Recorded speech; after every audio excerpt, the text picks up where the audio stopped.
unis pour Gaza. Les 48 bateaux de la flottille se dirigent vers l'enclave palestinienne. La Global Soumoud est la dernière flottille à entreprendre ce périple, mais aussi la plus grande, dans le but d'acheminer de l'aide aux Gazaouis. Parmi les centaines de personnes à bord se trouve le petit-fils de Nelson Mandela, le héros sud-africain contre l'apartheid. S'exprimant sur France 24, Mandela l'assure, l'histoire de son pays est liée à la lutte palestinienne. Nous avons été profondément inspirés par les Palestiniens durant les jours les plus sombres de notre lutte pour notre libération. Et de nombreuses personnes comme mon grand-père ont été inspirées par les Palestiniens. Nous avons réussi à inverser la tendance et la propagande perpétuée par Israël de l'apartheid et ses partenaires occidentaux.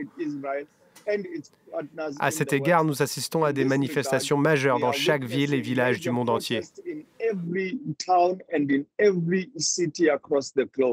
Les organisateurs assurent que 2 de leurs bateaux ont été visés par des drones la semaine dernière dans le port de Tunis, n'empêchant pas pour autant la flottille de prendre la direction de Gaza ce lundi.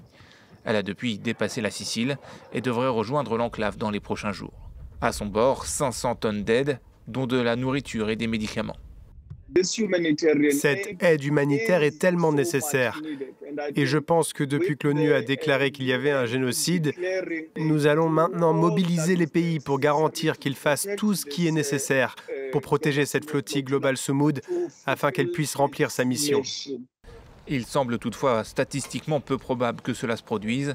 Le blocus imposé par Israël il y a près de 20 ans autour de Gaza a empêché toutes les flottilles précédentes d'atteindre l'enclave, y compris 2 tentatives récentes en juin et juillet.